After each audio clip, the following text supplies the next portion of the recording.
Hello and welcome to another GiantSlayerTV How to Play video. Today our analyst will be diving into how to play Mutant for patch 11.23. Mutant is one of the most unique traits in set 6 because the mutations add an extra layer of complexity. That said, this composition is all around fairly simple to play because it's not as much of an investment on your board since it only goes up to 5 for the trait. We'll be taking a look at the core champions, traits, items, as well as an overview for what the best mutations are and which augments to look for. At the end, we'll do a brief look at each stage of the game, and finally, which transitions are possible with a mid-game mutant board. With all that said, let's go ahead and get started. But before we begin, please don't forget to click the links in our description. Give your support to everyone who helped make this video happen.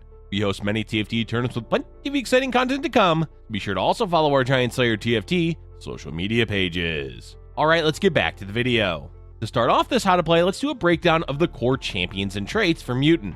The best part about this composition is how easy it is to put together the base comp. Either you're using 3 Mutant or 5, though 5 is generally the preferred way to play. That's because the bonuses are better with 5 of the trait, but also because adding 2 extra units isn't that difficult to do. There's still plenty of space to add in other units and traits when the synergy caps at 5.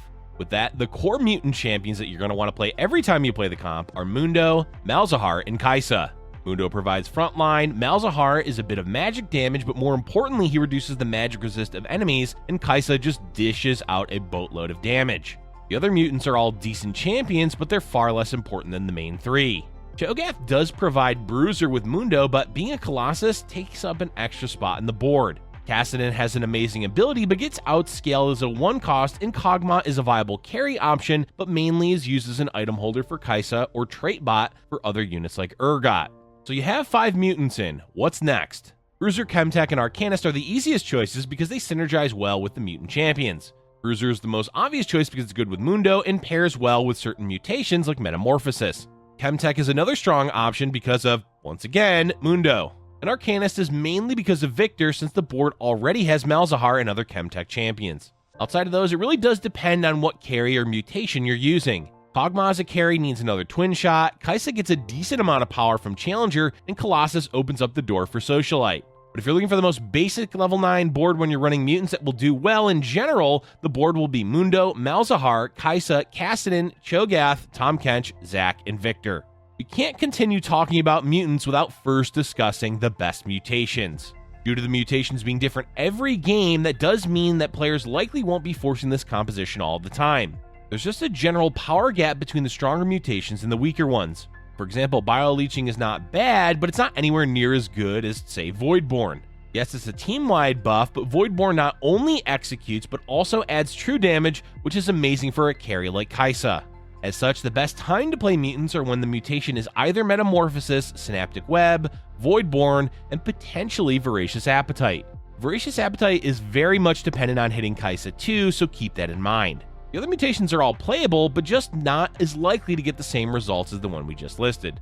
The beauty of the various mutations is they do change up the way you approach playing the comp. Synaptic Web reduces the mana cost of mutant champions, which means Malzahar becomes a viable carry option. With blue buff and 5 mutants, Malzahar will spam cast his ability, which does a lot of damage and spreads the magic resistance debuff. This mutation is also useful for the other mutant champions, but the fact it turns Malzahar into a strong carry is the best aspect.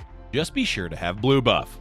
Voidborn, on the other hand, is really usable by any of the mutant carries, but it's particularly good on Kog'Maw and Kai'Sa. Kog'Maw is already known for shredding tanks, so adding true damage and an execute on top of that makes him perfect in lobbies with strong frontline boards. And Kai'Sa will do more and more damage throughout the fight to the point where the true damage and execute will clear the entire enemy board. So really, there's nothing special to do with this mutation, it's just highly effective for all the mutant champions. This also helps Cho'Gath guarantee some Nom Nom Feast stacks.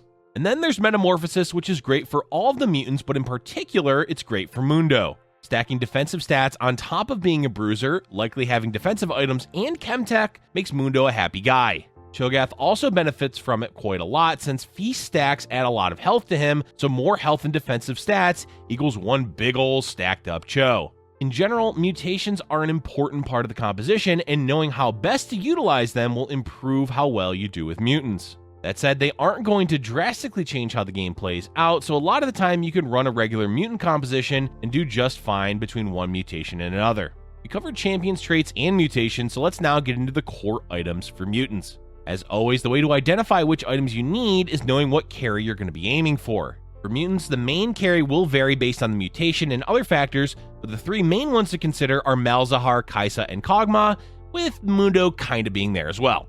Malzahar generally won't be given item priority except when the mutation is Synaptic Web. In that case, you need Blue Buff, an AP item, and Gunblade. Because Malzahar will be spamming non-stop, Gunblade will provide a lot of healing, making it the best in slot item for that particular mutation alongside a Blue Buff. Kai'Sa and Kog'Maw are the more traditional carries, and both of them use basically the same items, meaning Kog'Maw is the best item holder until you find Kai'Sa. The general items to look for are Rageblade, Jeweled Gauntlet, Hand of Justice, and Giant Slayer. Of those, Rageblade is the best in slot because both champions scale incredibly well with attack speed. And finally, Mundo, who isn't necessarily a carry but can definitely 1v9 with items, traits, and mutations. The best items for Mundo are simple: defensive. Anything that boosts his defense is the way to go, such as Bramble Vest, Dragon's Claw, or Warmogs.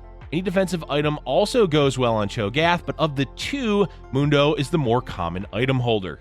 That's really it for items. Mostly look to have your main carry decked out and a few defensive items tossed on Mundo.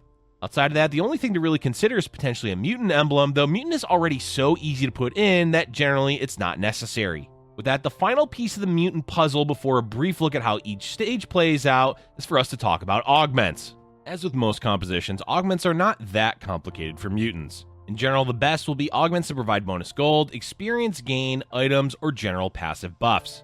Specific Augments don't really exist for this composition, though there are some viable ones. Chemical Overload and Unstable Evolution, for example, are specific augments that are okay for a mutant board. Overload because the composition is usually run with Chemtech and does do well with Mundo. Evolution is a risk to take because it's a random bonus, but it's not a terrible option.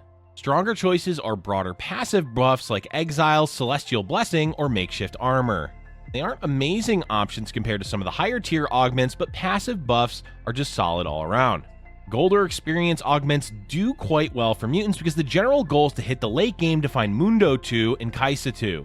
Those types of augments expedite the process, but that's generally the same for any composition.